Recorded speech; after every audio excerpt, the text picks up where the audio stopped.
Very good afternoon, my friends. Happy holidays. Merry Christmas Eve for those folks still here in the States. And Merry Christmas for our folks over in Europe. How you guys all doing today?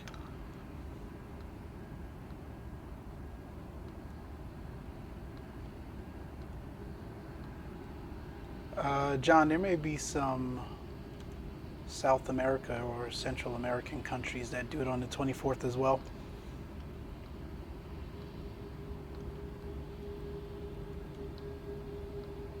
Well, you had an early travel day, that's why. Robbie D, Merry Christmas, man.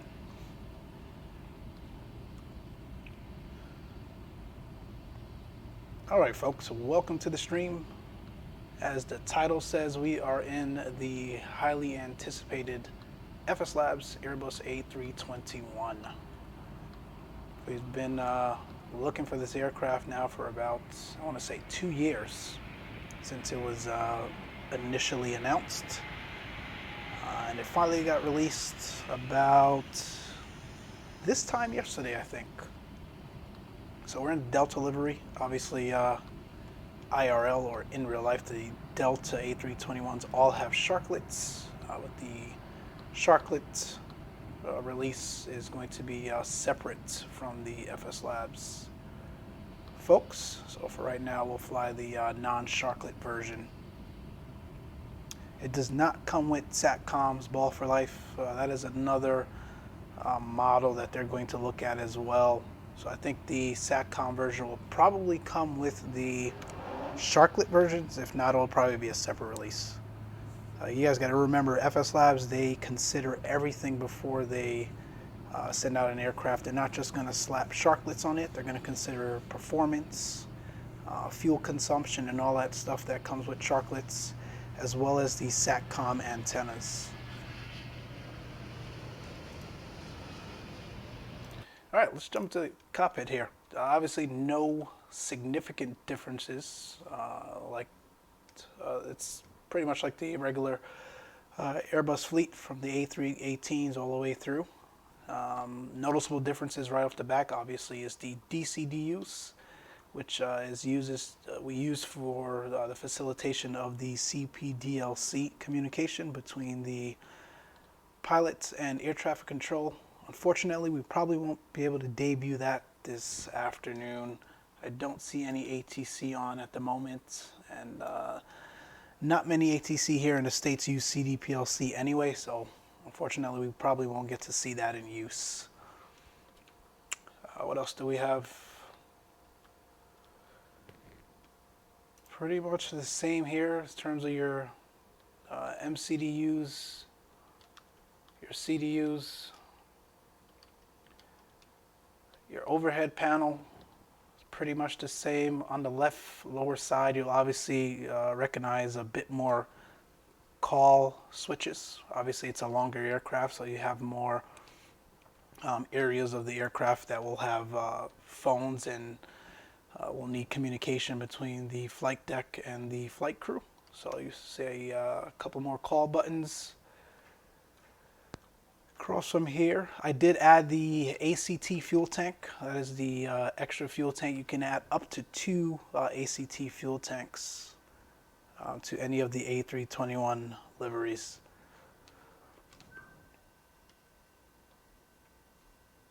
I think for the most part, that is it. Let's look at our panel. Thanks, John. Your sim looks good too, man. Look at our radio stacks here and everything. We've got that pretty much the same as well, except for the addition of the load button. That load button, once you get a CDPLC communication from air traffic control and they ask you to contact a particular frequency, you're able to load that frequency directly into your radio panel and have that switched over. Again, unfortunately, we won't be able to show that or facilitate that this evening, but next time. All right, let's get her fired up.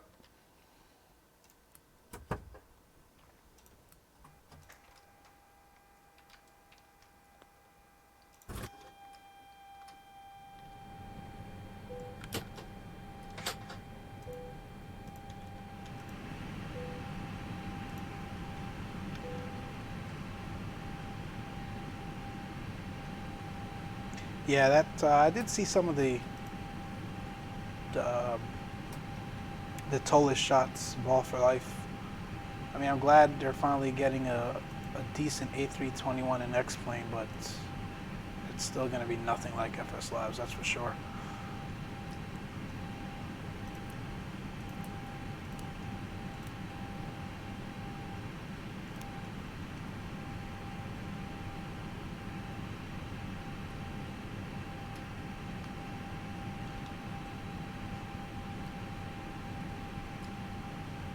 That all looks good.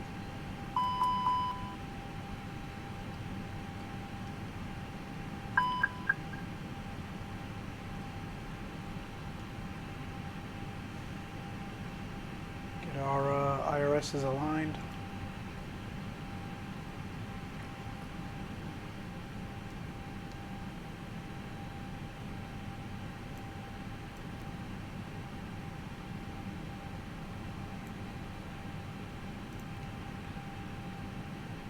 Alright, today we are Delta 2147. We're going to do a quick flight on over to Phoenix Sky Harbor.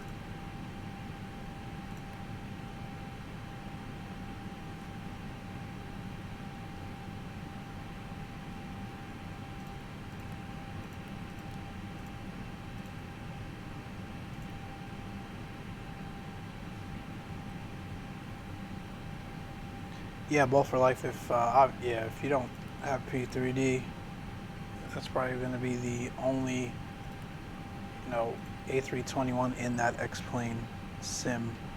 Besides, I think Peter Hanger, and I heard those aircrafts are terrible. So Toliss would be your best option.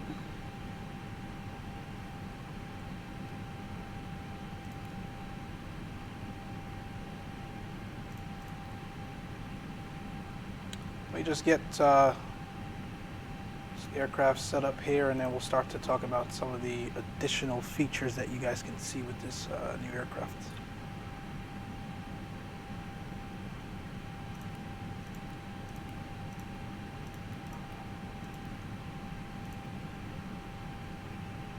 See, we are en route for 47 minutes. Again, really quick flight.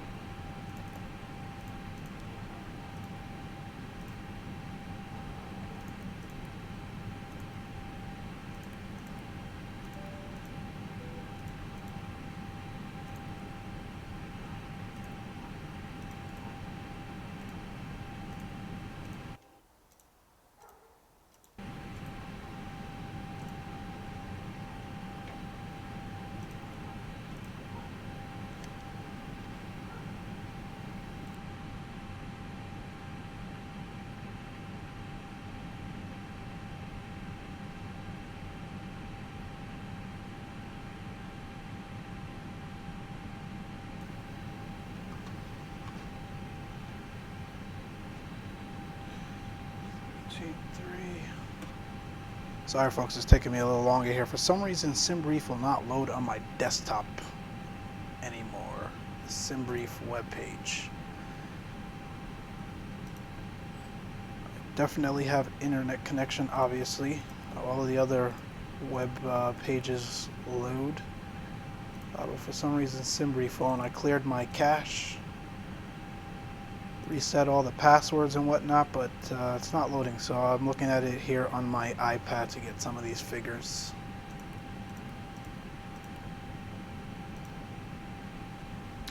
And we're not going to make that 2045 departure time, so let's push this to 40, let's push this to 2100.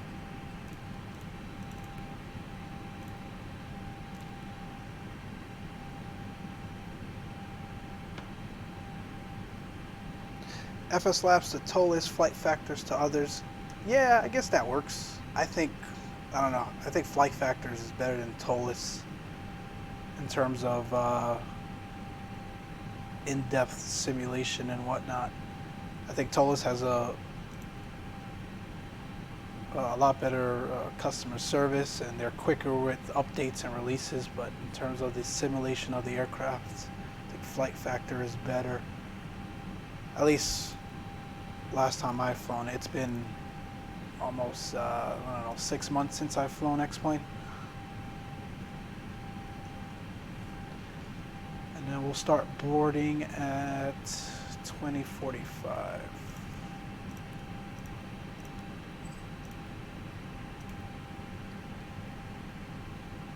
Yeah, for sure. The FMC or the MCDU on flight factor is better.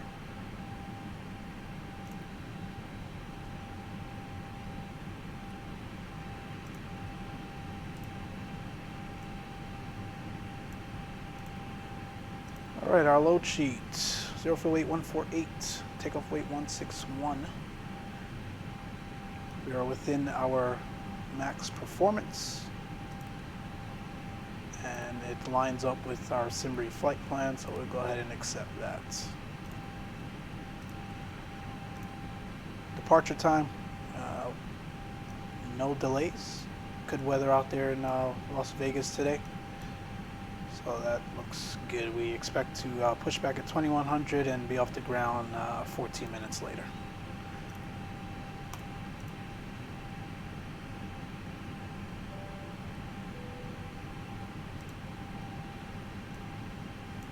Let's plan our flight here. So we're going to go out of 26 right today.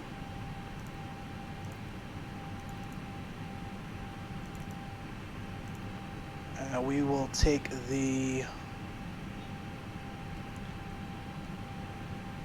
Perfume 4 departure out of Las Vegas.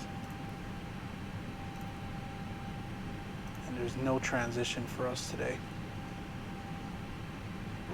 And into Phoenix, we'll expect 7 right via the Bursar 1 arrival and the Wotro transition.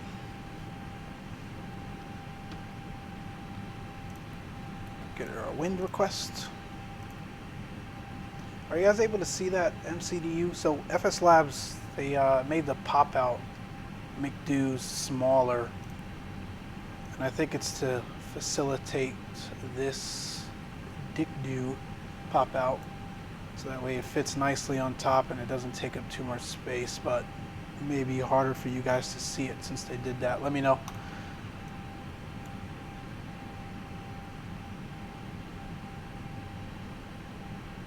Ball for life, yes, it's hard to see, or yes, you can see it okay.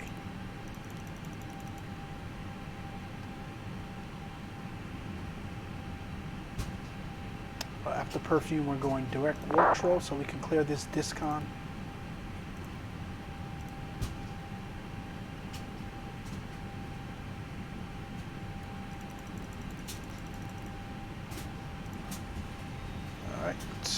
And let's just check our distance against our flight plan. Looking for 275, calling for 267, that's fine. Estimated fuel on board upon arrival is 7.5. The aircraft is calling for 7.6, so we are aligned. It looks good there. Let's check out outside, see what's going on. Typical GSX sending Southwest trucks for Delta.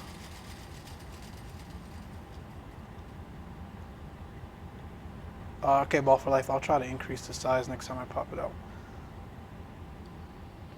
Another cool thing about this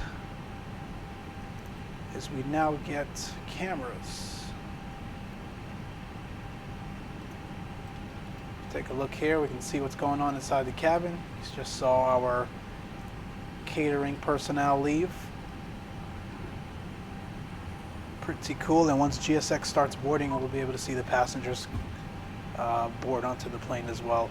It's not static cameras like they are on the Aerosoft, it is actual cameras, and the fact that they were able to model that without impacting performance is pretty great. Pretty great.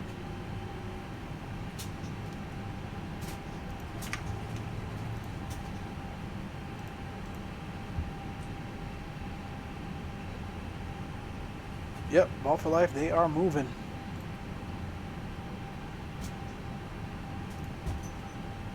All right, let me see if I can increase this a little bit here.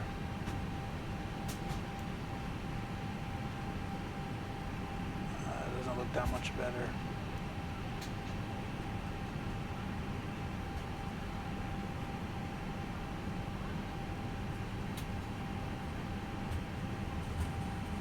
That's still odd. It might look better if we just go face down.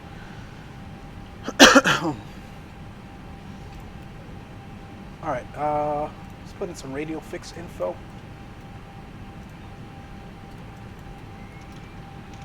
Let's consult our charts here. KLAS out of 26 right.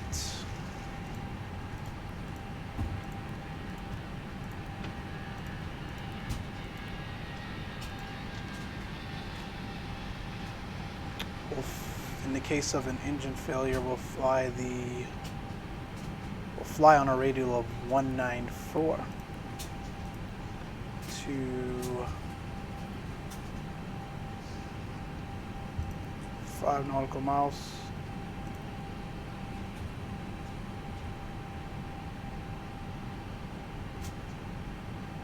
And hold.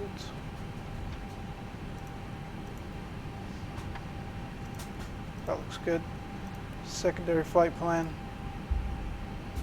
In the event we need to come back into Vegas, we'll plan 26 left.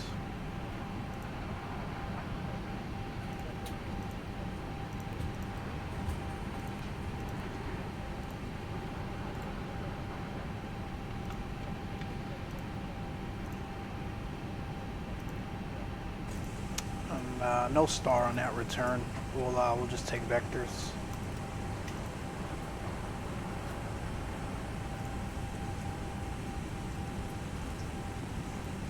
Get that set up.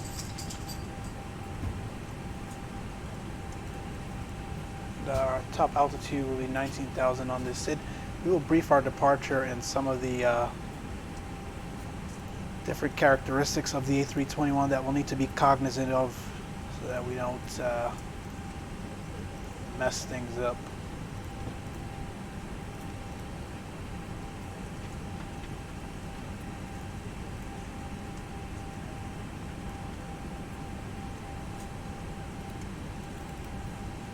Let's just step to our flight plan, make sure we got everything perfect. That looks good. Again, very short flight for us today, folks.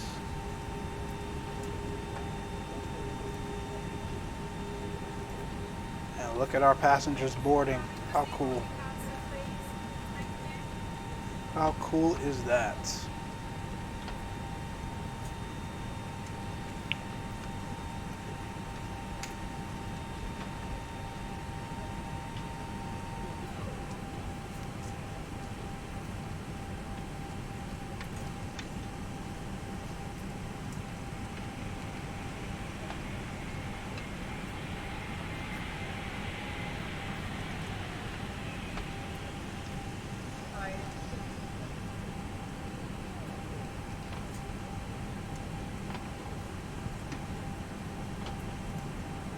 Hey John, what were you talking about with the baggage stuff again? Were you talking about during boarding or deboarding? Because right now, it looks like the doors have opened okay.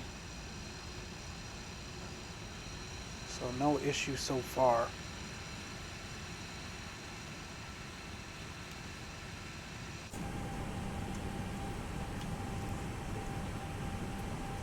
What else can we get set up here? We're still refueling, so we'll keep the seatbelt signs off.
Sorry guys, bear with me. I'm trying to see if I can get SimBrief to come up.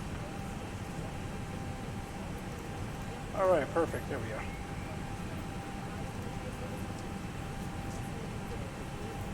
Alright, while the... it looks like fueling is done. Seatbelt signs can come on.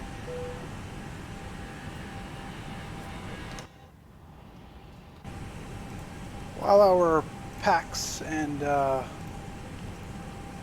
baggage is loading, let's do a quick departure brief. Ball for life. Take care, man. Merry Christmas.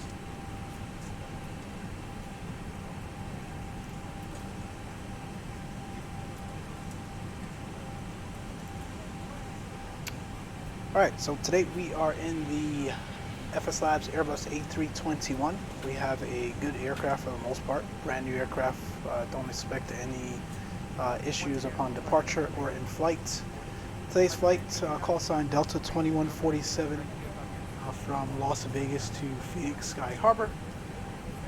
KPRC will be our alternate for today's flight. We plan to fly at a flight level of 290. We've got a zero fuel weight of 148.2, takeoff weight of 161, and expected landing weight of 155. We'll wait for our final load sheet to make sure those numbers align, but they are well within limits of the aircraft. For today's flight, we expect average winds of 215 at 48, and we're taking 13.2 thousand pounds of fuel. Today's departure will be out of 26 right via the Perfume 4. We'll go direct Woodrow and pick up the Bursar 1 Star into Phoenix, and we'll plan 7 right, which is the South Concourse. It'll make it a easier taxi for us.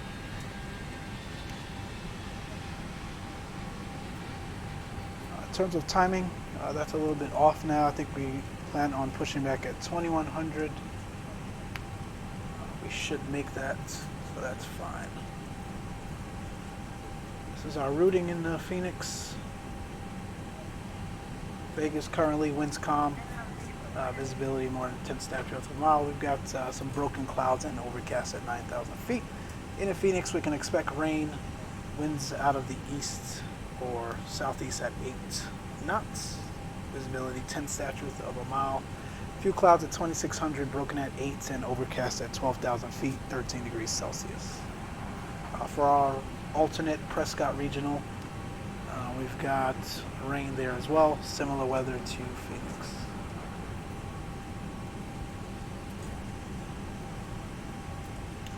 Just some things about the airport and the surrounding areas that we can expect. But we're not too worried about any of that for today's flight. On departure now. So again, it is the Perfume 4 departure out of runway 26 right. So out of 26 right, we'll climb on a heading of 259 to 2,600 feet, then direct Pyramid on a track of 190, cross Roper at or below 7,000 feet. Now, for this departure in the Airbus A321, there are some things that, like I said, we should be cognizant of. So, in the A321, we can expect much higher V speeds, especially at high weights. Today's really not a factor for us. We're pretty light. Generally the takeoff rolls can be a bit longer. We've got a pretty long runway at 26 right, and like I said, we're not too heavy, so we should be fine. Apart from the V speeds, the initial pitch techniques are pretty much the same as the 320 and 319, except you want to be very careful when pulling back on the stick to avoid tail strike. On the initial climb, we've got to really watch our flaps retraction. We don't want to retract the flaps too early, because that can put us into alpha floor really quickly, especially on a departure like this where we've got to climb high and make a quick left turn here, because We've got terrain all around us. During the climb out, we can expect probably a longer climb to cruise, just because it's a longer and heavier aircraft. Again, not too much issues that we can expect today because we're pretty light. But that is really it. We just got to watch our flaps retraction schedule and cleanup speeds because they do differ from the A320 and A319.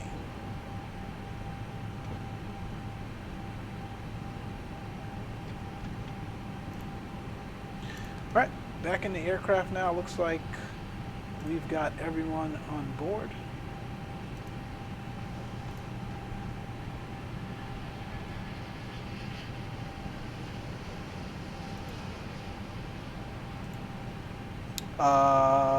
Make what bigger, John? Let's get our fuel uplink here. That's sent in.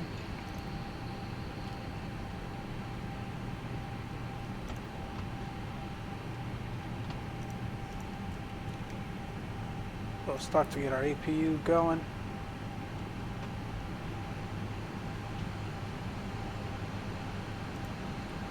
Everyone is on board. Kill that camera.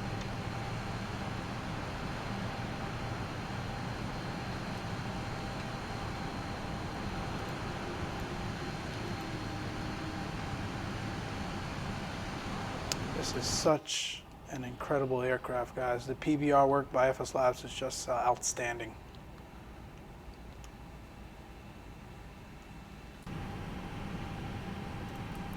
Get that APU on.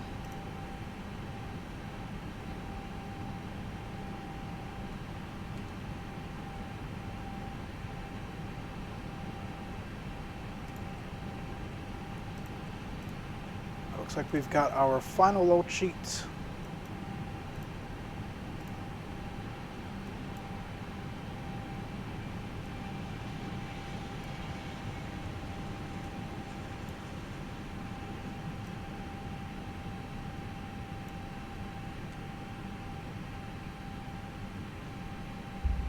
Robert, I'd agree.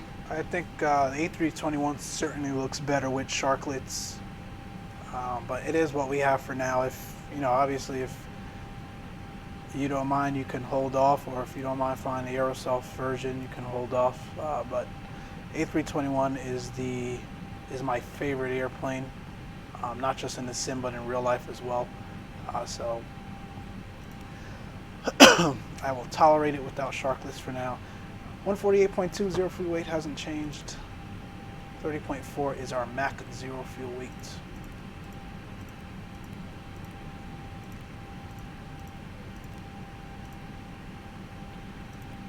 That looks good. Get our performance request. KLAS. Planning 26 right. Just make sure ATC has not come on. Nope, still no one there. Packs will be off. Intersection departure not today. Anti-ice is not required. The runway is dry.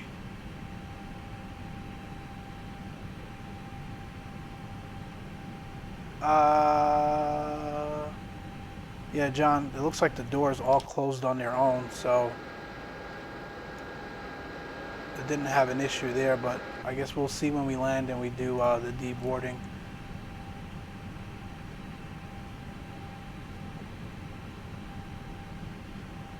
And yeah, John, Robert, there are no non-sharklet versions that go to Hawaii. The A321 is my favorite airplane because when I first started flying in real life, I was a little younger, that was the first plane I was ever on, at least that I can remember. I think when I was maybe 4 or 5 years old, I was probably on a Boeing at some point, going back and forth to Jamaica. But when I really fell in love with aviation, the A321 was the aircraft I really started to get to know, learn, and love. I'm also from the East Coast, so whenever I had to travel, we flew JetBlue a lot. And as you know, JetBlue is all Airbus except for obviously the Embraer. So the Airbus has been, and especially the A321, my favorite aircraft, and probably that won't change. I like the Dreamliner as well, but A321 wins for now. Winds are calm, 2975. Temperature 10 degrees Celsius. Estimated takeoff weight, MACTOW first of all is 28.1. 161.1.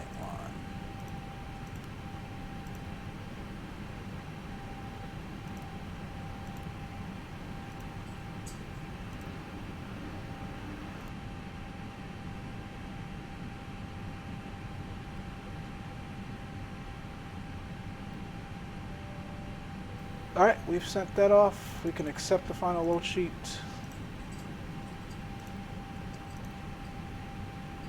Runway not known. What did I do? Oh, I didn't put in the runway.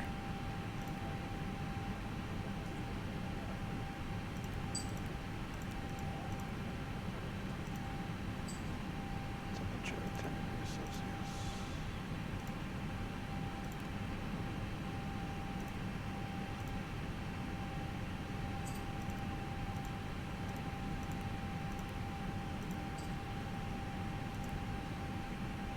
So it's 28.1.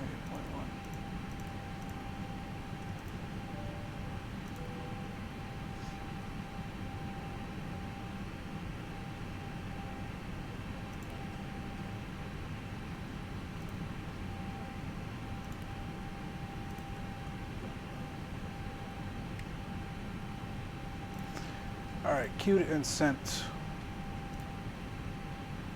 We are a bit late. We can push back while that comes in. Get the fuel pumps on. APU bleed can come on. The APU is on. You can kill the external power.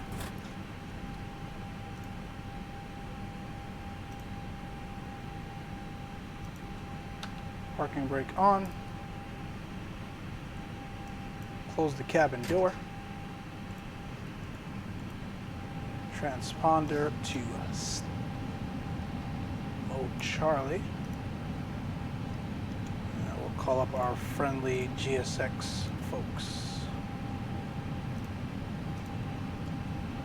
Get the beacon on. Before start, cockpit preparation is completed. Signs on auto or on and off. Fuel quantity is 13.2 thousand pounds. Ref 2975 is set. Below the line, windows and doors are closed and locked. Brakes are set, beacon on, thrust levers are at idle. What else? I think that is it. Clear for push and start.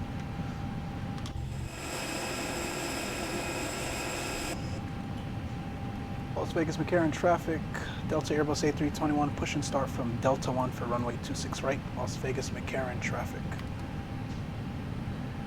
Robert, yeah, the 757 has a place in a lot of people's hearts, especially folks that have been into aviation and flight sim for a long time. That is a very old but reliable aircraft, so I get that. How do we want to push back here? Anyone know how to move the the camera when you're in this view? Let's say I wanted to go out further. How do you pan over? I've yet to figure that out. We're just going to stop her right there. Pushing out. Clear for engine start. Rupert, things are well, man. I've been I've been gone for about a month. We had some folks in for Thanksgiving, and unfortunately got sick, and then work got busy, so we hadn't been on to stream or record for a while. So, but I am back. Oh, Robert, I didn't think of that. Maybe I should have used the plus and minus keys. Duh. All right, I think we got our performance requests. We got two, but the first one I had it with PAX on. We want PAX off for departure, so we'll use this one. So we'll go flaps 1 up 0.7.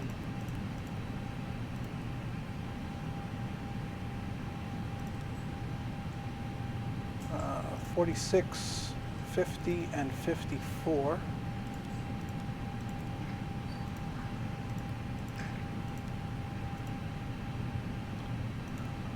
And we're flexing a 49. That looks good. Clear for engine start.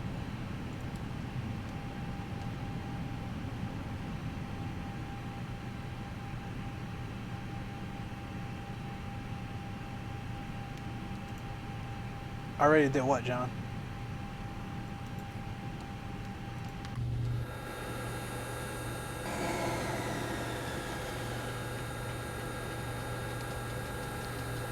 Super cloudy here in Vegas today.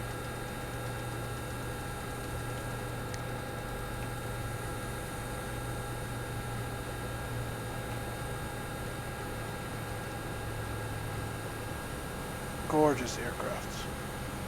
Pushback is complete. Take your parking brakes, please, and confirm. Waiting for confirmation for good engine start.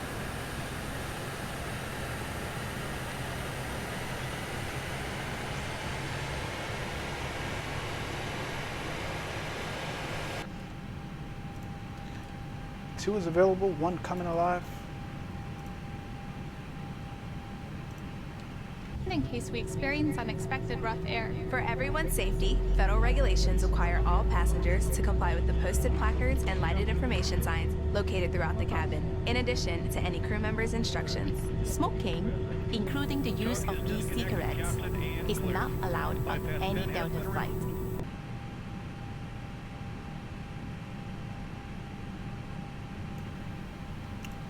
Rupert, yeah, I've been looking to get into regional aircrafts. If you missed the stream Friday, I kind of went into some of that stuff. We talked about the Embraer, how that was released. Kind of disappointed with all the bugs and some of its functionality, but we may revisit it once they clean all of that up. But definitely looking into getting into some regional aircrafts. I may have to check out the CRJ. Thanks for the advice. Looks like we've got two good starts. Ignition mode selector to normal. APU bleed can go. Flaps to 1. Reach up and pull the mask or red strip. Get the weather radar. Predictive wind shear. Auto brake max. Terrain on ND on the first officer side.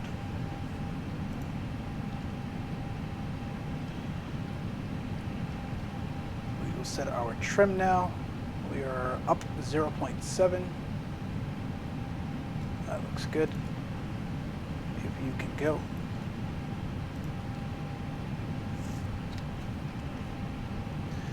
After start, anti-ice, not required.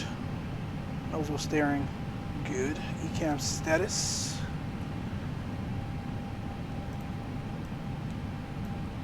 Recall is normal, and we've got our trim setting.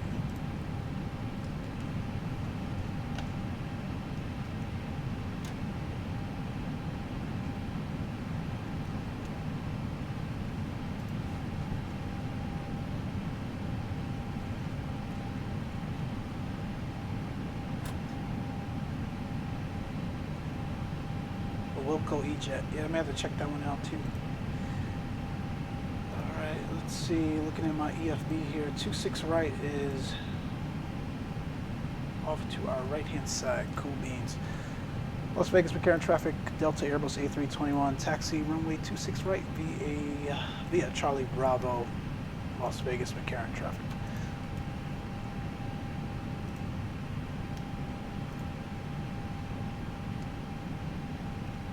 We are clear left side, and we are clear right side. Robert, yeah, no, man. I do this purely out of enjoyment and for a hobby. I would never ask anyone to donate. This is just to offer fun. You guys being here and checking out the stream is good enough. But thank you anyway. I really appreciate that.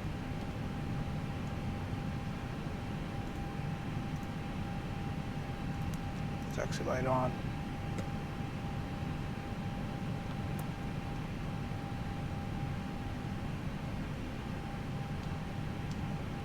We're just going to make this turn here, and then we will do a quick flight controls check.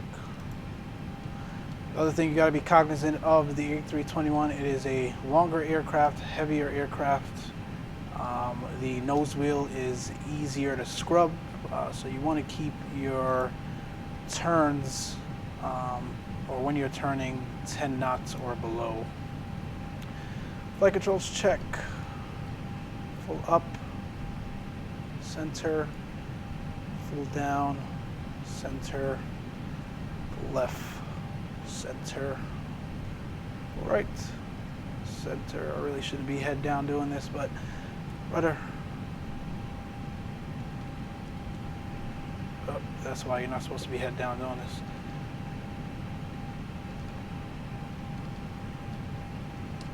Rudder, full left, center, full right, center. All right, flight controls check is complete. 737, the NGXU, yes, they did fix some of the taxi functionality. I still think it can be improved a bit more, but it's fine for now. We did not start our clock on pushback. Whoops. Just go ahead and start that now and add about 4 or 5 minutes.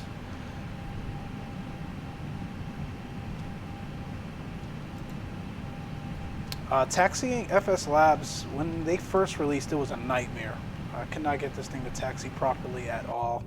But I think it just depended on your settings and the kind of hardware you were using. But they've significantly improved that. The braking as well. Braking was way too sensitive. But that is a lot better now. We're clear to our right.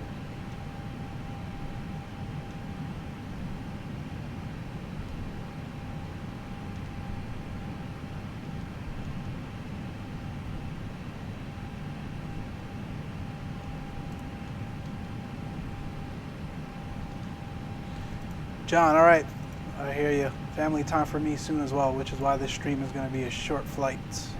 Spend some time with them for the holidays. You take care, man. If I don't speak to you before tomorrow, Merry Christmas.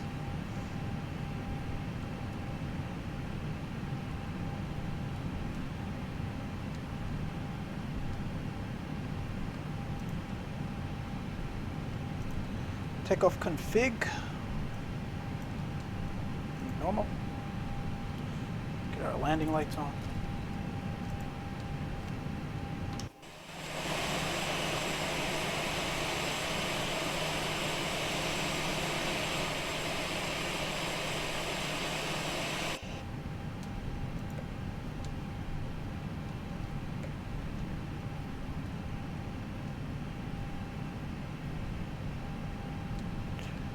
She does pick up speed in a hurry, especially when you're light, so gotta watch your taxi speeds here.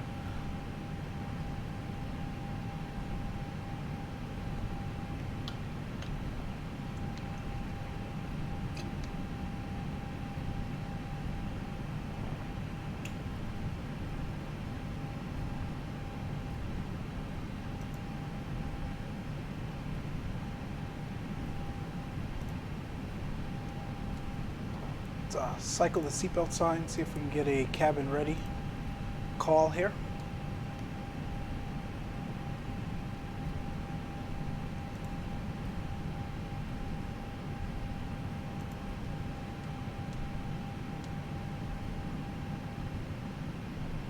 We're going to take this right turn. Again, longer aircraft, so you kind of got to oversteer just a bit when you're making those turns. And like I said, keep it 10 knots or below.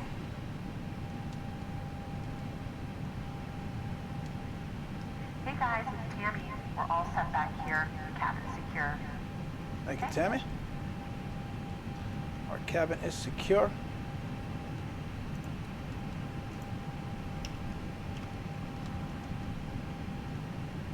Don't want to be too slow either, because then you run out of energy into the turn and you've got to use more thrust than you would like to.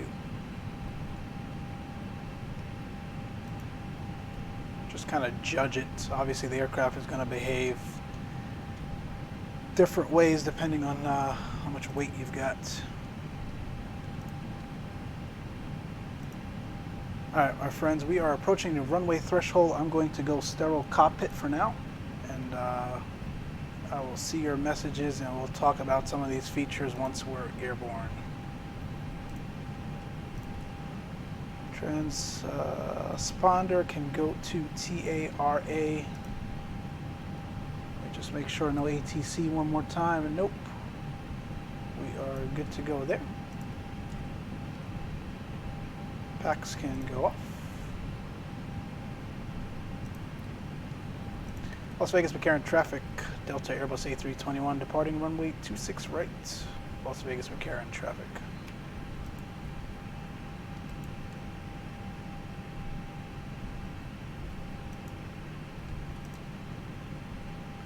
Strobe on. Runway turn on.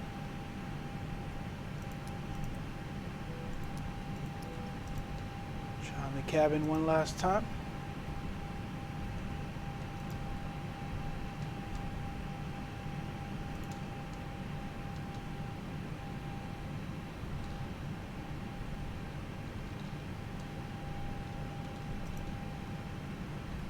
We are clear left side and we are clear right side.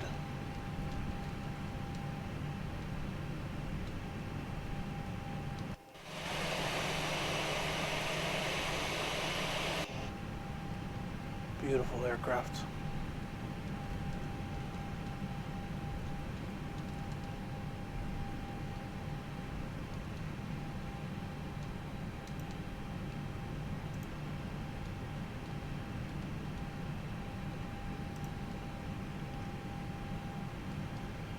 All right, I'm ready to go. Takeoff light on. Start the clock.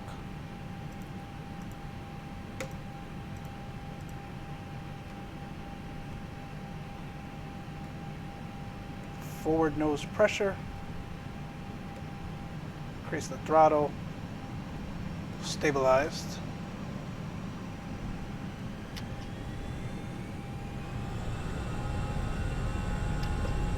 Thrust set, nav flex, SRS one way, auto thrust is blue.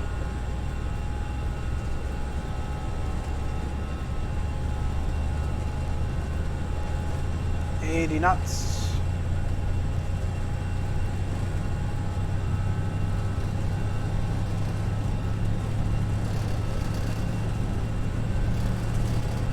V1. That's V1. Slowly pitch up. No need for tail strike here.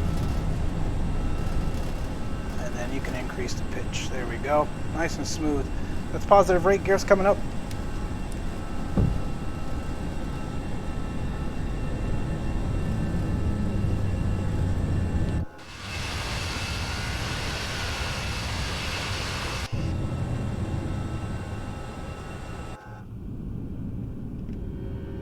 Wave goodbye to Vegas.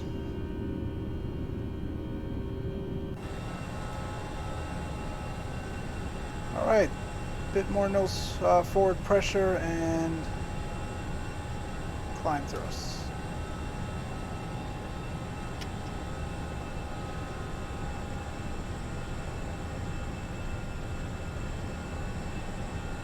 I'll open climb this. Thrust climb, climb. Alt blue. Packs can come on.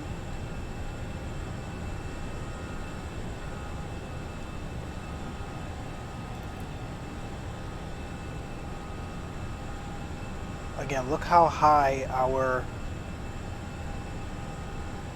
S speeds are.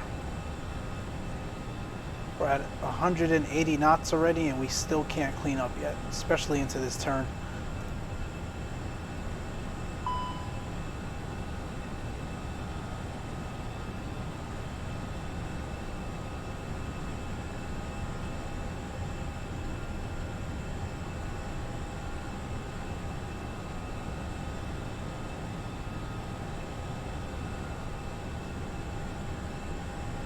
Another thing you never want to do as well is retract your flaps in a turn in the A321. It'll send you into alpha floor quickly.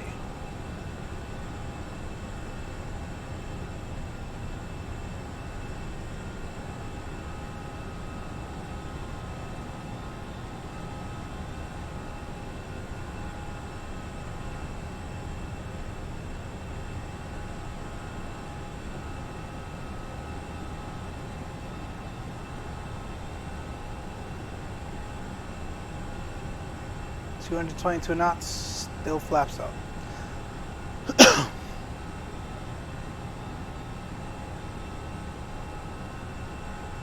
Alright, now we can start to retract and clean up here.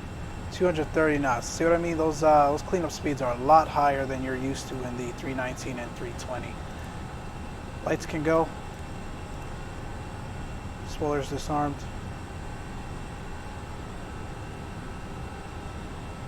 Have to take up checklist. Gears up, no lights. Flaps retracted. Spoilers disarmed. Packs are on and lights is required. And we're going to climb all the way to our cruising altitude here.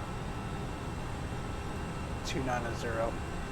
Las Vegas McCarran traffic. Airbus A321 clear all runways. Last call. Las Vegas McCarran traffic.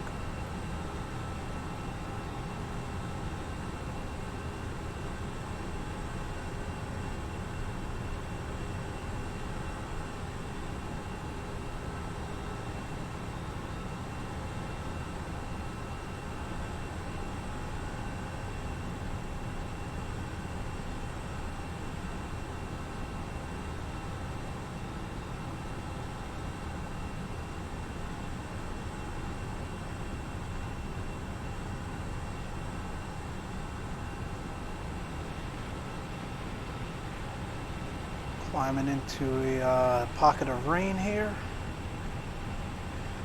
It's 10,000 feet, lights off. No smoking, no auto. We can release the cabin crew.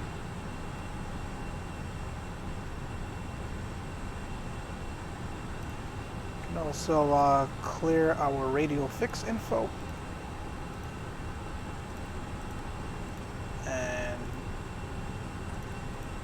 Clean up our secondary flight plan. No need to return to Las Vegas at this point.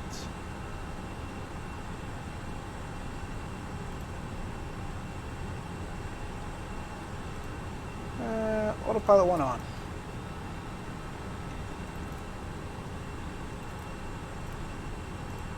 So that is our departure.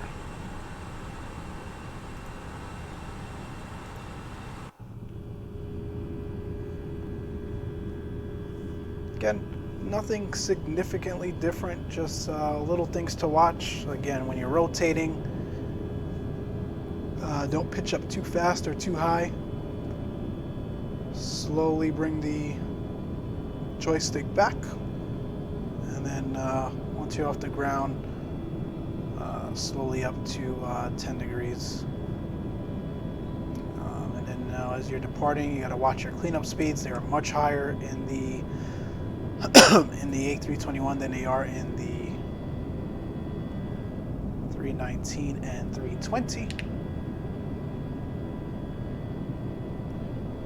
Especially in departures that require immediate turns in the SID. So for example, one would be LaGuardia. Definitely want to watch that.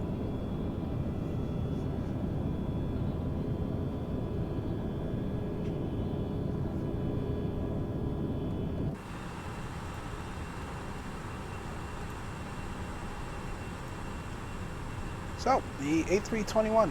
Let's get talking about this aircraft. We don't have much time in cruise. A quick flight, like I said. Again, not much has changed because in real life the 319s through 321 don't differ that much. We called out for those of you that have just joined the stream earlier. You've got some subtle differences in the overhead panel. You've got more call buttons to facilitate the conversation between the cockpit and the flight crew. Obviously, you've got a longer aircraft, you've got more crew, you've got more places where they have phones and whatnot. The biggest thing I think would be the addition of the ACT fuel tanks. FSLABS has allowed you to add 2 additional fuel tanks to any 321 model. I'll show you how to do that in a second. to facilitate much longer flights. Really nifty. And then these work, they don't work as standard fuel pumps that you would see on the normal Airbus series. They are jet fuel pumps. Again, I'm not rated in Airbus or in Airbus mechanics, so I really can't describe the differences to you. I just know that there are different types of fuel pumps with this aircraft. Other than that, that is pretty much it up top. Down below, you've got your DCDUs to facilitate CDPLC functionality. That is the communication between yourself, the pilot, and air traffic control. Only if you are flying online on VATSIM, and I think IVAO works as well. Unfortunately, we've got no air traffic control on today, so that way we can, for us to be able to show that to you. And usually, like I mentioned earlier, a lot of the US controllers don't use CDPLC anyway, so one of these days we'll do another flight, probably in Europe, and see if we can get some folks on and show off that functionality. But these are the screens here. Pretty cool. We're through 18,000. Standard set and cross-checked. Adding the extra fuel tanks is pretty easy. You want to go over to your McDo options, fuel, and toggle ACT. Obviously, I'm not going to click it now because it will remove it. So what happens when you do this is it automatically add the extra fuel tank on board, but the overhead panel won't change until you restart the sim. So if you didn't have this before, when you toggle on the ACT fuel tanks, it's not going to show up until you restart the sim. What else? We can't demo the DCDU CDPLC functionality, but let's show the menu at least. So you can go into ATC requests, and obviously if you're on the ground, you can do a pre-departure clearance for those that are using for the ATC that's using CDPLC.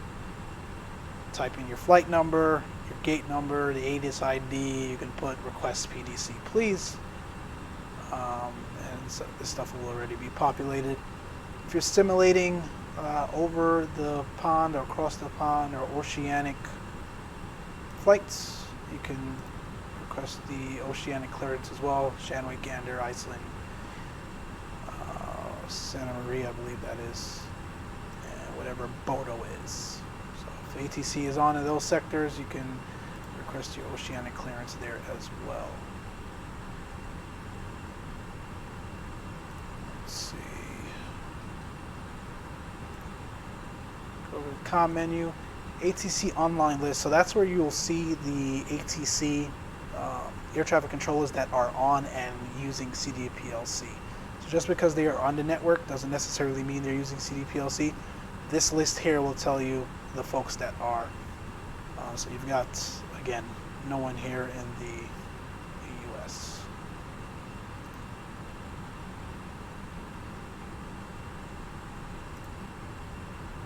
Got your maintenance, that hasn't changed from the 319 to 320.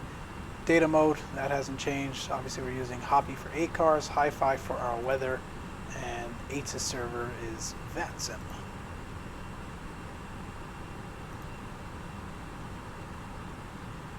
I'm trying to find...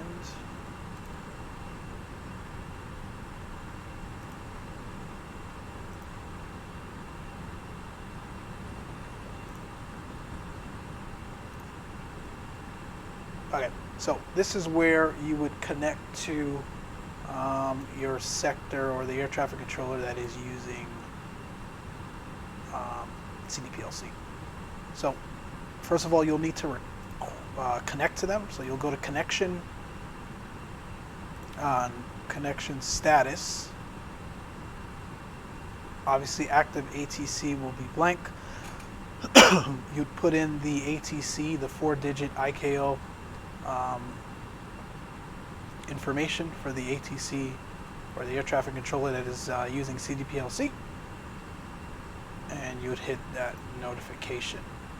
Once they accept your CDPLC connection request, you'll get an alert. This button here on the glare shield will flash, indicating a CDPLC message, and your DCDU will then come to life, showing that message as well. That will indicate that you are now connected. Once you're connected to the air traffic controller, you can request certain things. So direct to a waypoint, you can request altitude, flight level changes, speed changes, diversion due to weather or performance, etc., etc. And you would then transfer that message to the DCDU, send that off, and then that'll go to the controller. He'd send a message back, or she would send a message back indicating a acceptance or denial of your request. So let's say we said request flight level 310. They would come back and say, okay, 310 approved. 310 would light up in the DCDU. Again, it's hard to kind of imagine this here. I wish I could show it to you guys, but like I said, they're not online. 310 will then light up here in your DCDU, and you can hit Wilco and accept. Frequency changes, like I said earlier, so let's say the CDPLC controller said contact Las Vegas or Los Angeles Center now 125.8. 125.8 will be lit up there, and it will populate and allow you to load that frequency. This load button here is new on this aircraft as well. Load that frequency into the standby position on your radio panel, and then you could then transfer that over. If you're requesting direct, let's say WOTRO, WOTRO will light up with your DCDU. You can then transfer that to your MICDU and then confirm that direct to request. So that's pretty cool. And I heard that that is exactly the way it works in the real aircrafts as well.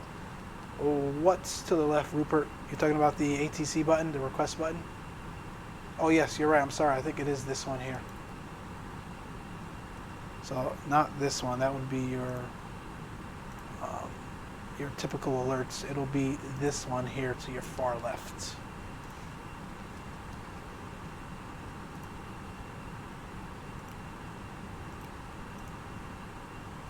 What else? I mean, that is the primary change in this new aircraft from FSLABS versus the 319 and the 320. It's the CDPLC functionality, and it sounds like it's not a big deal. It sounds like it's pretty simple, but it took a lot of work for them to be able to simulate that functionality.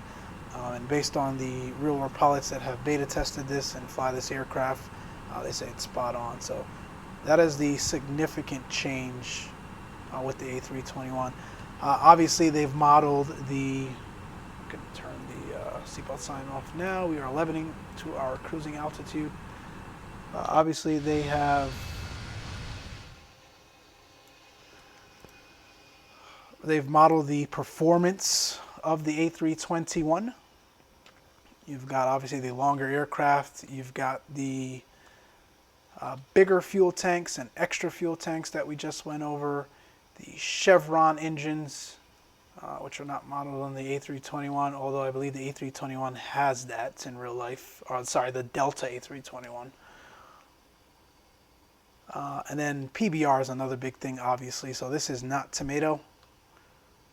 With the 319s and 320s, for now, they do plan on bringing PBR, but 319s and 320s, if you want it to look like this, you've got to use tomato shade. But this is all PBR, and job well done by FSLABS.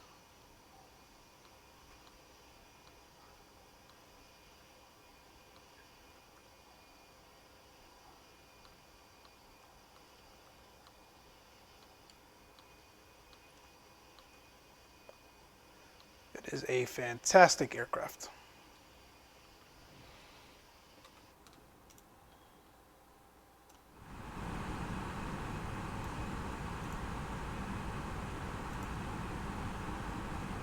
It's already asking us to enter destination data. Like I said, really quick flight. So let's go over to our weather requests and see what Phoenix is looking like for our arrival today.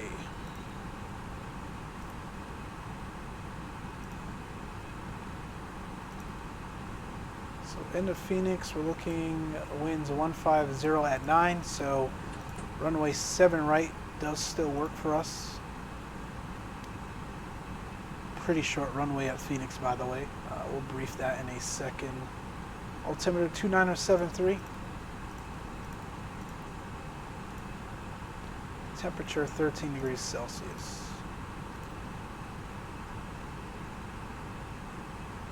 Got rain,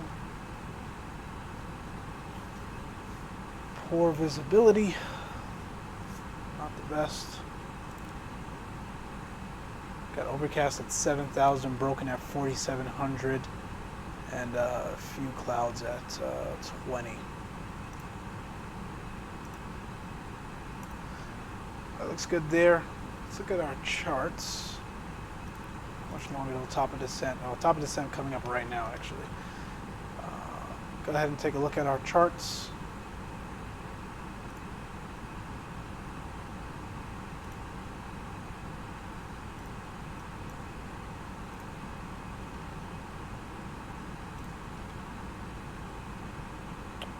Phoenix.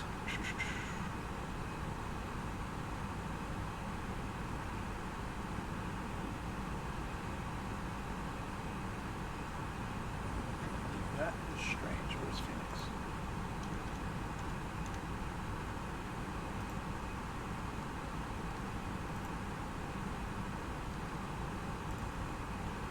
Seven right. All right.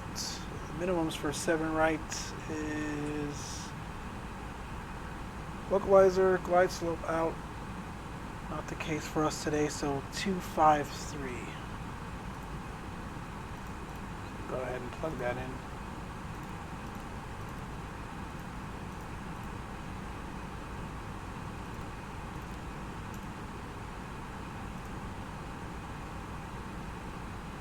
Bursa on arrival into Phoenix. Make sure we've got our speed and altitude restrictions all programmed into the McDo here. First up, we've got Weiner at 290.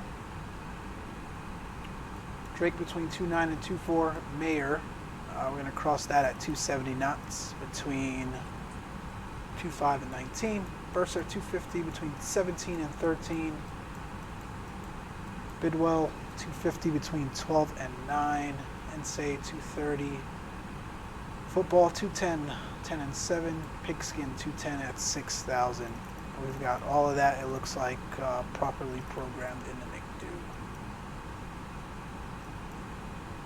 Phoenix today, we're going to park Echo 10.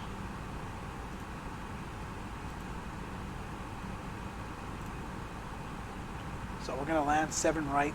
It's a little under 8,000 feet of runway. Not terribly short, but not much room to play with there. So we'll exit probably at Golf 6, or maybe even Golf 7.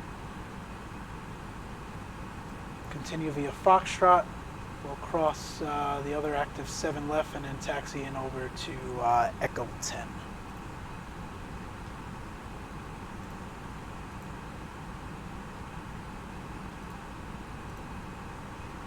Cool.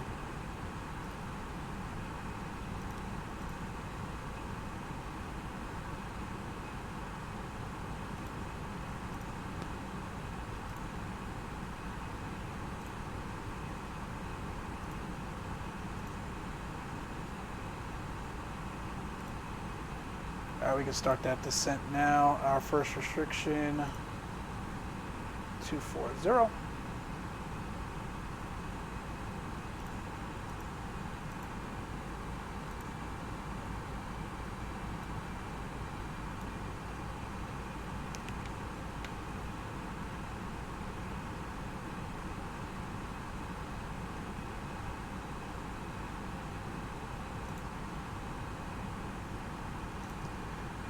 Phoenix Sky Harbor traffic, Delta 2147, leaving cruise, flight level 290. On the Bursar 1 arrival into Phoenix, expecting runway 7 right, our planned arrival 2208 Zulu, Phoenix Sky Harbor traffic. Looks like we've got Los Angeles Center and SoCal approach on now, but unfortunately that is not our airspace. And I don't believe they use CDPLC either. Let's take a look.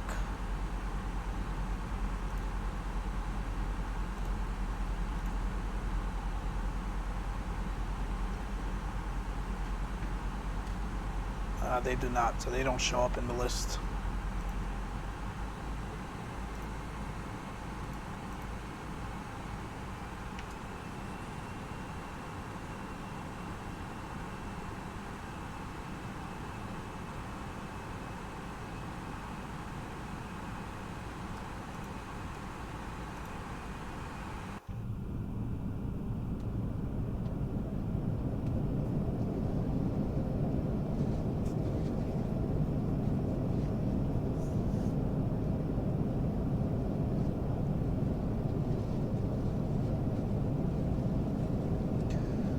But yeah, this, for me personally, I've waited for this aircraft for a long time. Great to have it in the sim finally.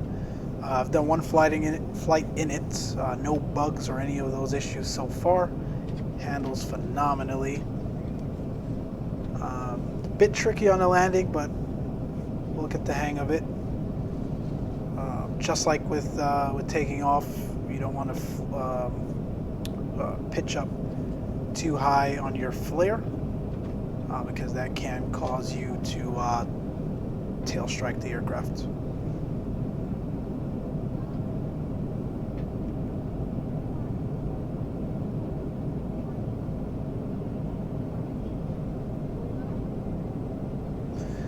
Any of you guys picked the aircraft up yet?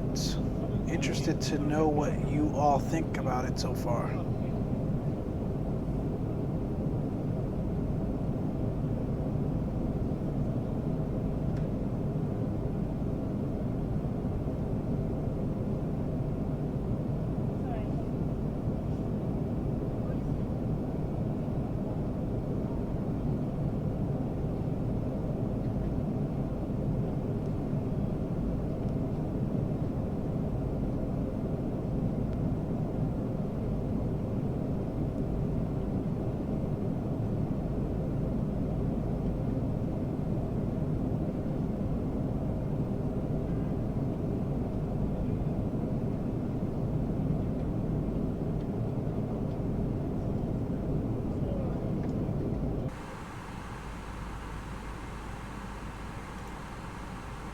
Continue down to our next restriction, flight level 190.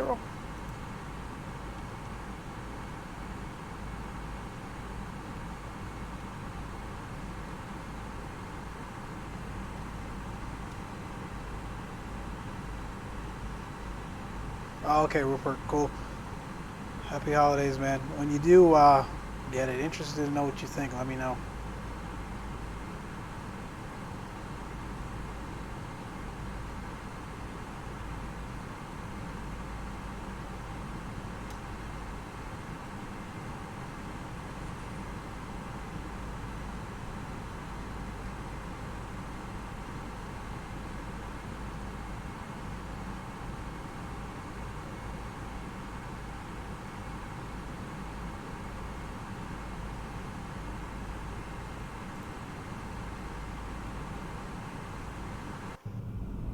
In terms of descent, doesn't really differ from the 319 and 320.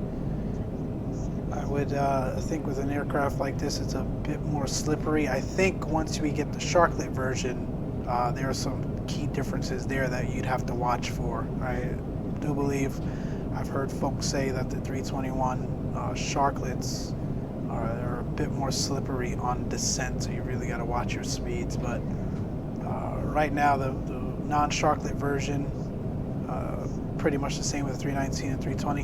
The only thing you need to be cognizant of is the flaps retraction. So on the 319 and 320, I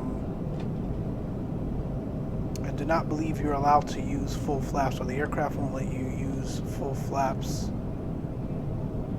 without, and I could be wrong, please correct me if those of you, for those of you that know better, but 319 and 320, you're not allowed to use full flaps without at least one notch of flaps out.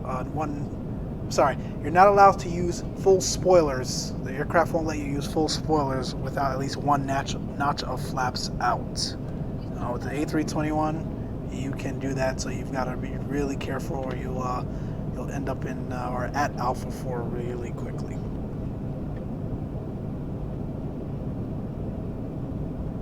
And then obviously the SNF speeds for the approach are a bit higher, and the VAP for landing is higher as well.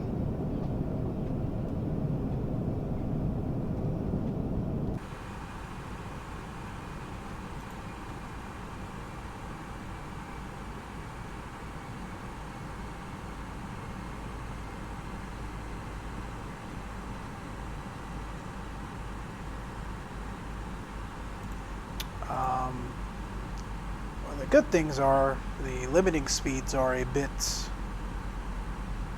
higher as well. So if you need to slow down a little earlier, you're allowed to use flaps earlier in the approach than you would be able to in the 319 and 320. Another thing to be cognizant of in the 319 and 320, whenever there's a lot of turbulence or you're coming in with a mean crosswind, flaps 3 is probably recommended. It allows you to kind of control the aircraft better. It's kind of the opposite for the 321. Flaps full gives you a bit more control on the landing, even in turbulent conditions. So it's another difference as well.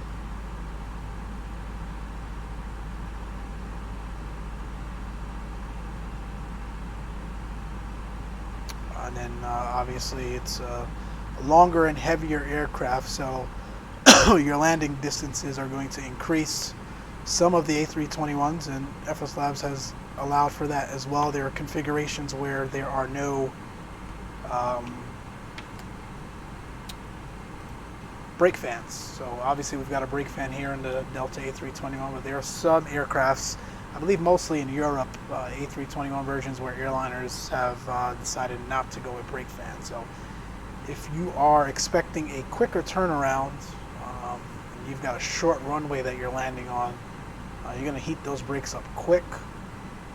So you're probably better off landing with auto brake low and full reversers. That way you've got more time for the brakes to cool prior to your turnaround.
Quickly approaching Phoenix here.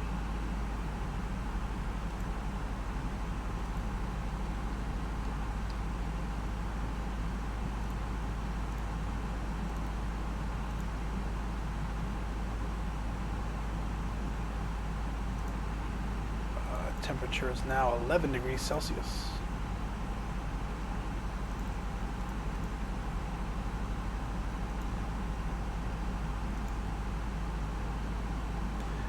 Robert, I can only hope we'll have a smooth landing. Transition 2973 set and cross-checked. Get the glide slope switches armed. Terrain on ND on. We're going to go auto brake medium. So we're probably going to really heat up the brakes here. It's again shorter runway, but it's our last flight of the day. We're not expecting a quick turnaround, so I'm not worried. And we do have brake fans modeled on this aircraft.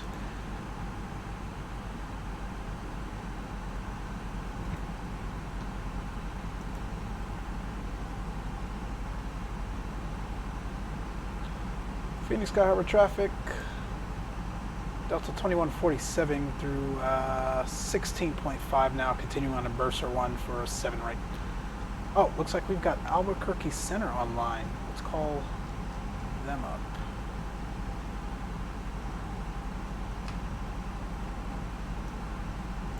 Let's make sure that we are in their airspace first, so we certainly are. Yeah, the FSLABS, man, it's tricky. It can get tricky. Phoenix Sky, Albuquerque Center rather. Good evening and Merry Christmas. Delta 2147 descending via the Bursar 1 out of 15.8 now. 10 from Bursar.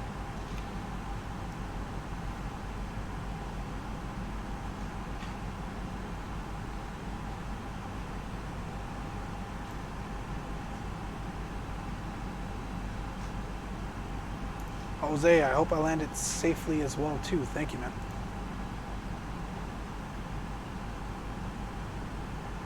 Yeah, Robert, they do model that nose down technology very well, especially once you hit flaps full on your final approach. That nose tends to tilt down as well. Albuquerque Center radio check.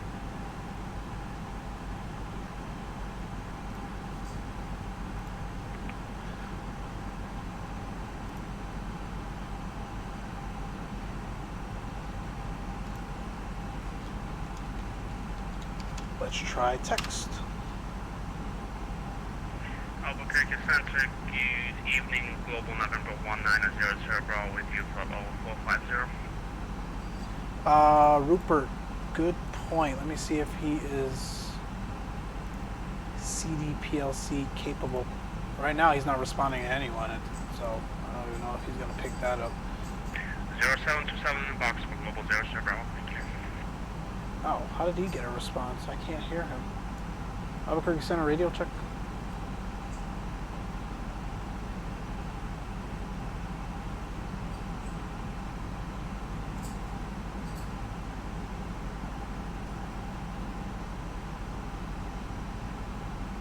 Yeah, Rupert, he's not online for CDPLC.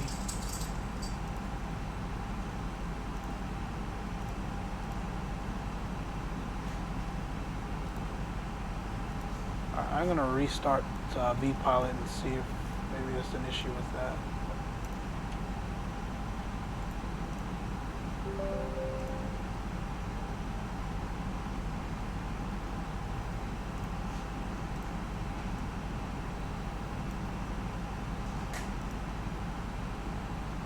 Skyhawk Sim Pilot, hello my friend, Merry Christmas, how are you?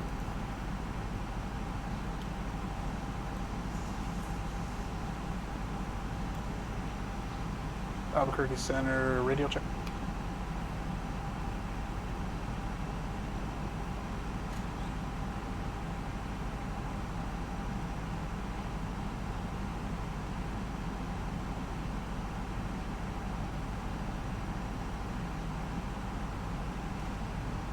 You guys hear me okay, right? It's not my mic, is it? I'm not sure why he won't respond. Yeah, I just checked the input output.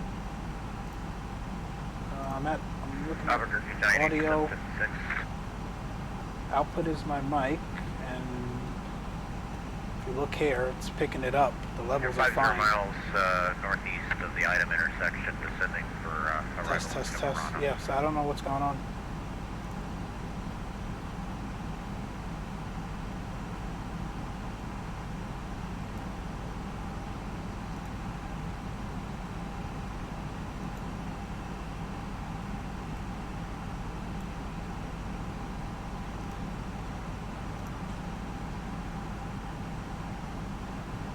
0715, descend by level 240, giant 8756. That's so strange. Everyone else can hear him, but me. First of all, we gotta get our seatbelt signs on.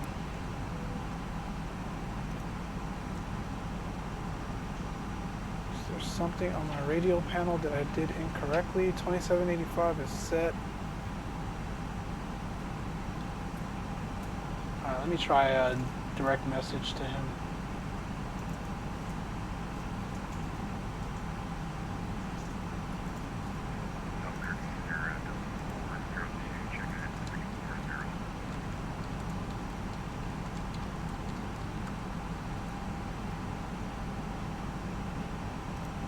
Through 10,000 feet, landing lights on, no smoking on.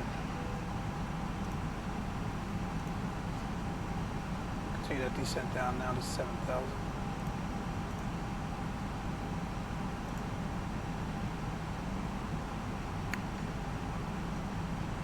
Alright, he says he can't hear me. Delta 2147, squawk 0761. 2147 0761 in the box, and radio check for you.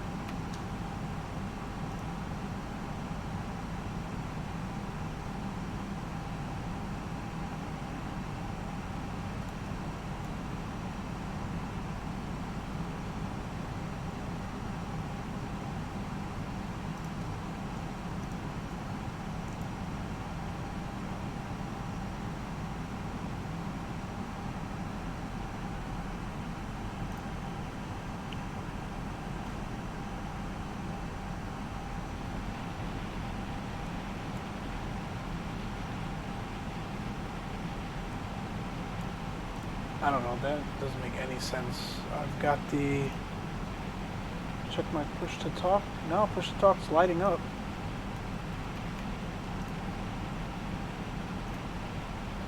And audio, you guys see the blue and green bars picking up my mic.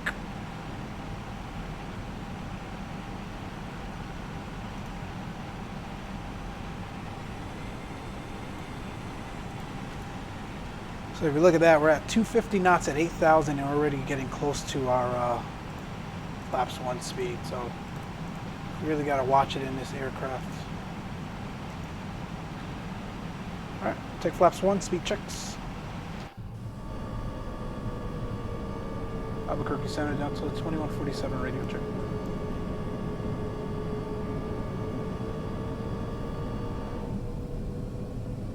Can any other aircrafts on this frequency hear me? Delta 2147 radio check. 5x5. Okay, so it's not me. Thank you so much. Alright, so see, they can hear me, so I don't know what's going on.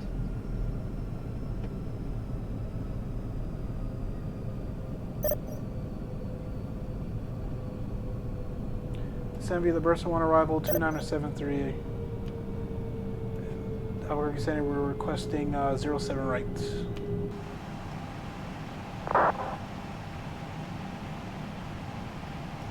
Oh, I'll just type this in.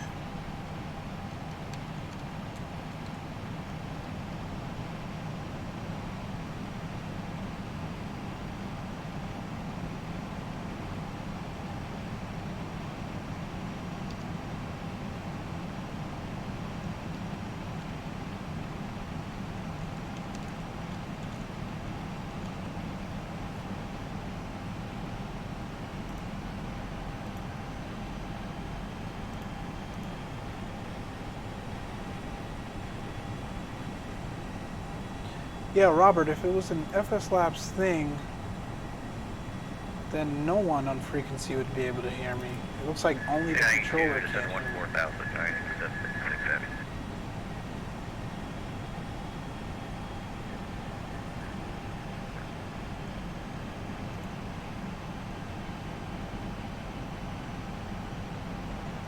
And I flew this morning. I did Heathrow to Zurich, and the controllers heard me fine then, so I don't know what's up.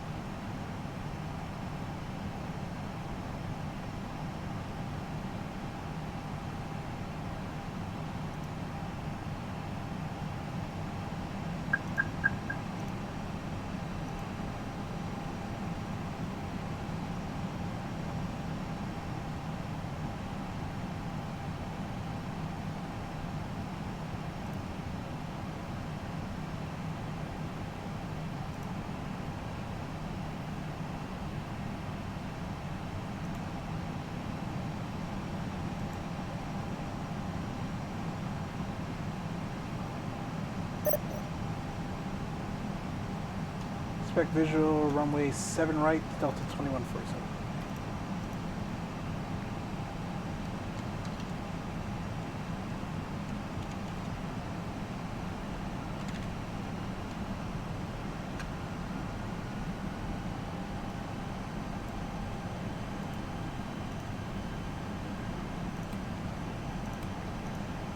I don't know how he's going to clear us for a visual in all of this, but this should probably clear up now in a second.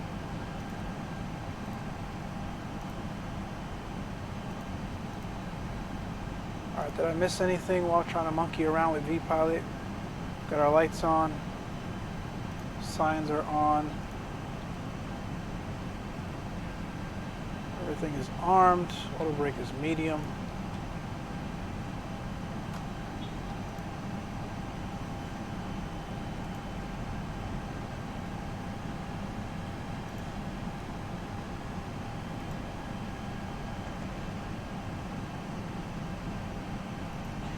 Yeah, Jose, I'm going to see if this clears up. I may have to tell him negative on the visual as well.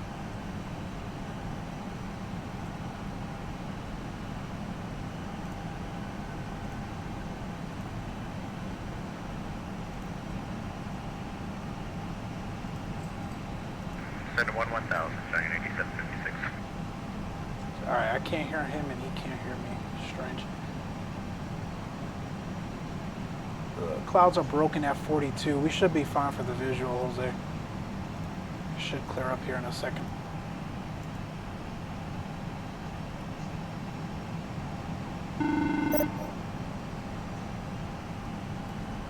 Hey, it's Tammy, the captain. Here for landing now. You're welcome. See you on the ground.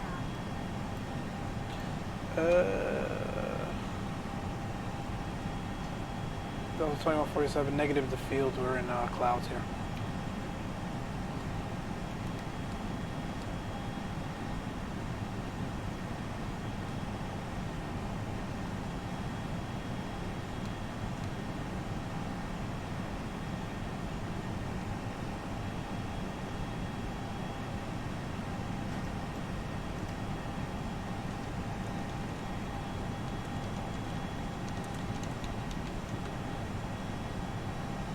This is so annoying. I hate typing and flying. So distracting.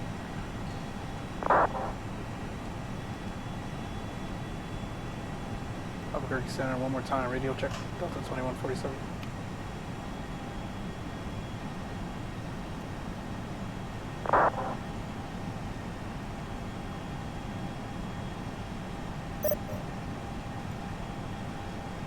Flight President heading, journal localizer, Delta 2147.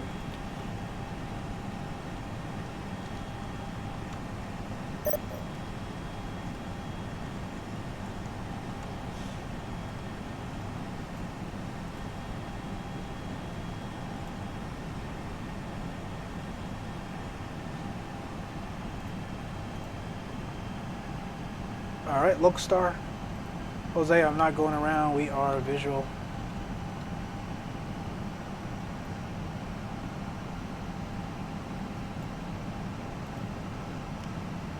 Flaps 2.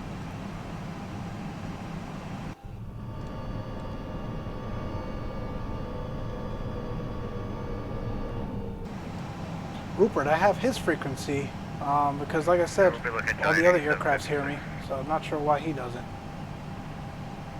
Alright guys, I gotta focus up on this landing. I'll flip back to you guys in a second.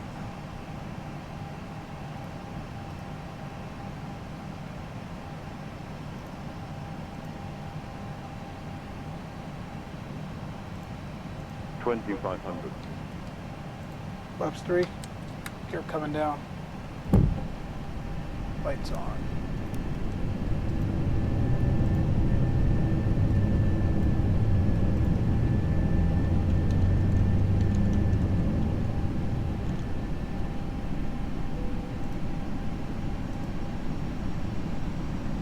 Five-mile final.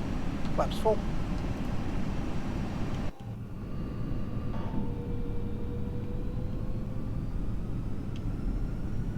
For Giant 8756, there's a cloud layer below us, so we might have to get a little lower before we can see it. My aircraft. Jet 8756, descend to maintain 10,400 for now.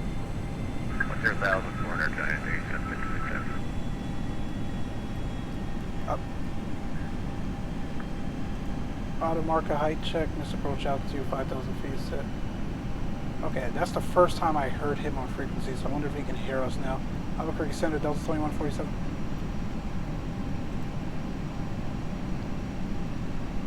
Tank 2110, descend via Bruiser 1 arrival, Phoenix altimeter 2972.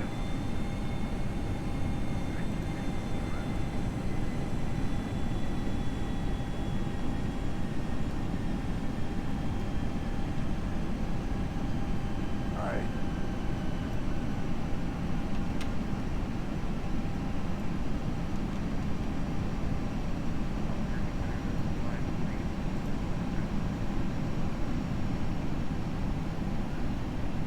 We are high, maybe going around here.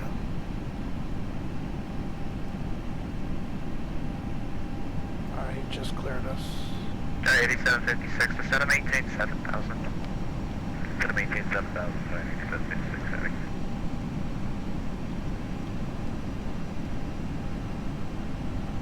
Feel fast.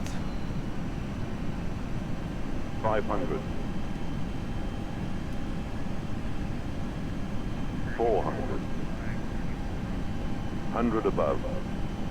534 Albuquerque Center, Roger.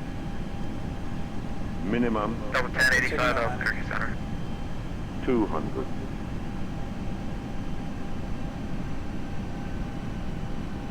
100. 50. 40. 30. 20. Retard. Retard. 10. 5.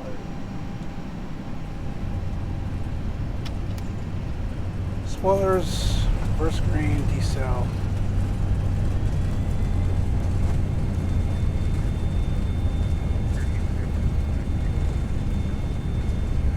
Knots out of reverse. Number 534, standby.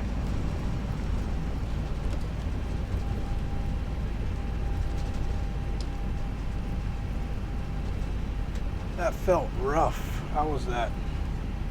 I have to check that replay.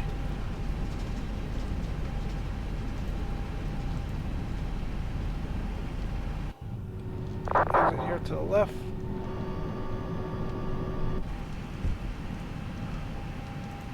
Oh man, what a workload. No voice with ATC. Clear to land, 2 mile final. America 110, Albuquerque Center, go ahead. 51 minutes. Not bad. America 110, radar contact 79 miles northwest of the El Mario Airport. Albuquerque Center radio check. Aircraft calling 5.5. Oh man, finally. Delta 2147 vacated 07 right at Gulf 7.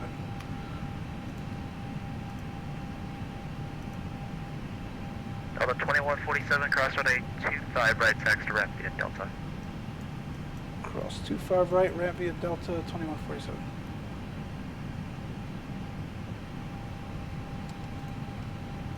We're on the ground and now he finally hears us. That's so weird. Delta 1085, radar contact 90 miles north of Phoenix.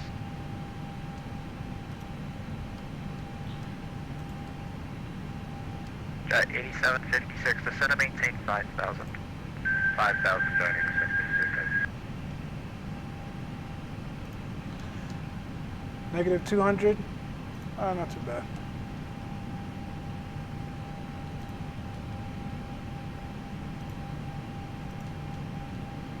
Alright, he didn't tell me where to cross 25 right.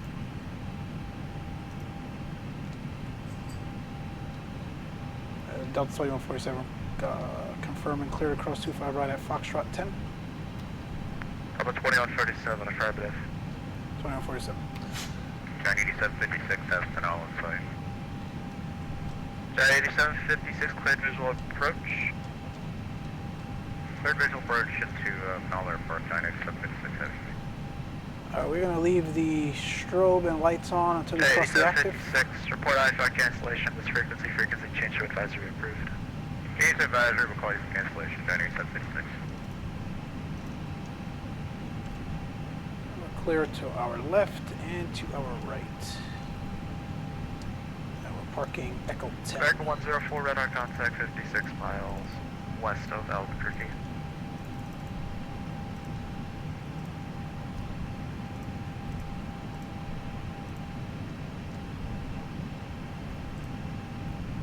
Delta 534, climb, maintain for level 3900. Alright, clear all active, strobes off, runway turn-offs off, nose light to taxi. Clear both sides here as well. Now we can transponder from TARA to TA, and we can get the APU on.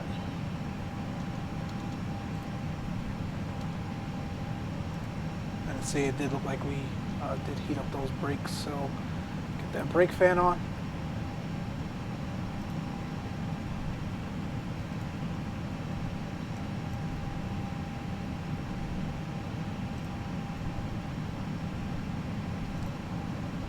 Jose, I am in the Delta livery. I'm flying Delta.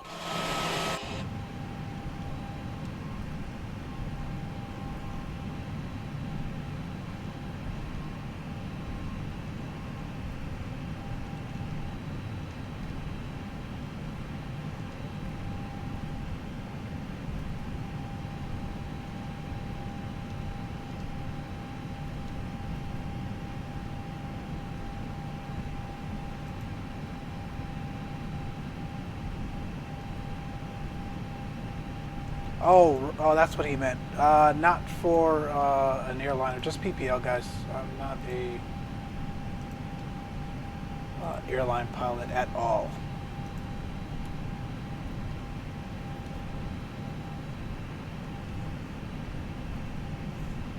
Just an aviation enthusiast. Did some consulting for some airline clients. And now I am in technology. American 2110, expect ILS runway 8 but I approach. do not fly in real life for airlines.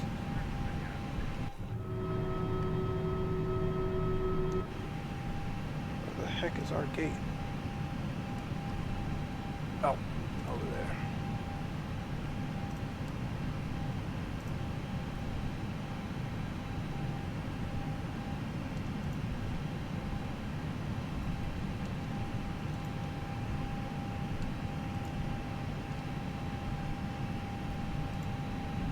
So that was fun. I hope you guys enjoyed it. Those of you that are on break, visiting with family, be sure to pick up the aircraft when you get back. It is a great aircraft, especially if you enjoy the other FSLABS products today. You'll definitely love the A321.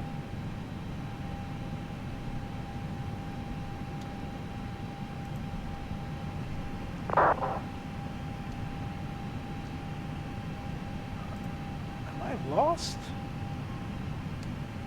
Oh, it's on the other side. Okay.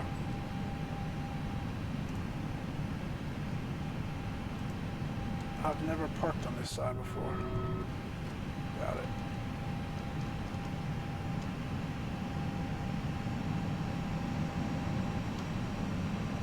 C-172, Robert.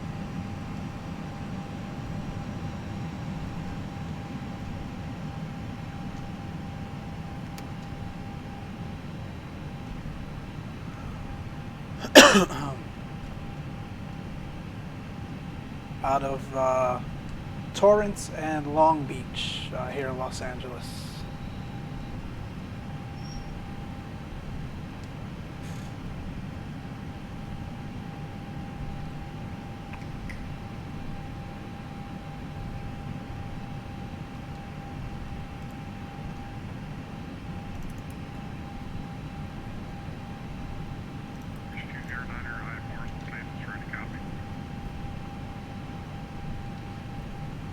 Average 209 Albuquerque Center, clear Southwest, standby. What the heck am I doing? All over the place.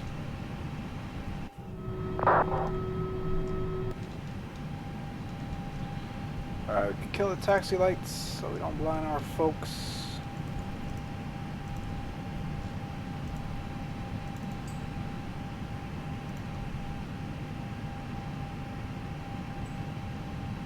I believe our gate is right here. Oh, really, Robert? Yeah, I'm in LA.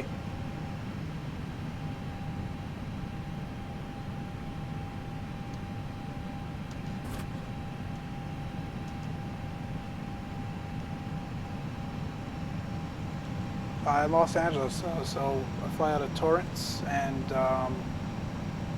into and out of Long Beach, Santa Monica sometimes. El Monte Airport.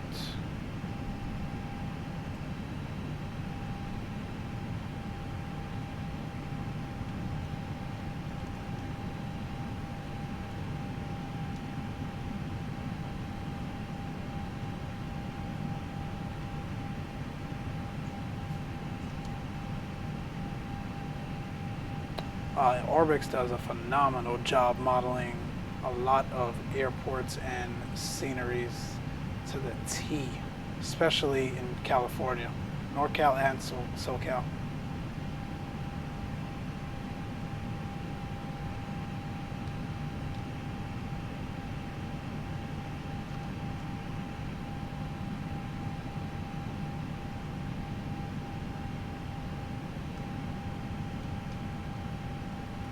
Alright, we'll stop here. APU is available.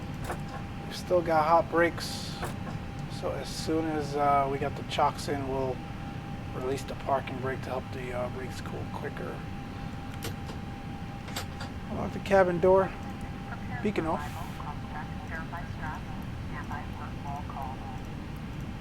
Giant 8756 on the ground at Marana, cancel IFR this time. Giant 8756, cancel. Log off of VATSIM. Fuel pumps are off. Seatbelt signs can go.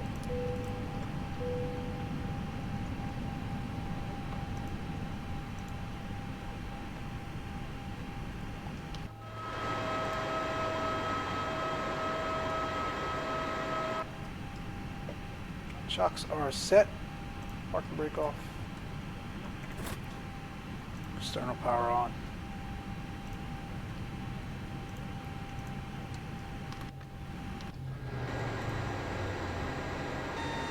Oh, nice. Yeah, when life gets a little less hectic, I definitely want to do my IFR and multi-engine as well. That'll be cool.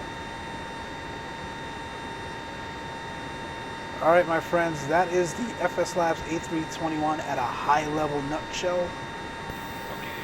Jose, I haven't been to Princess Juliana in a long time. We got to do that flight one of these days. I'll definitely try it out in the A321. That should be cool. Yeah, that's the A321 in a nutshell. Thank you guys for watching. Sorry that the stream is so short here, but it is Christmas Eve, so we'll spend some time with the family. Probably won't fly tomorrow since it's Christmas, but definitely the day after we'll probably do another stream and fly the A321 some more. Until then, you guys have a Merry Christmas. Take care, stay safe, and enjoy. We'll see you.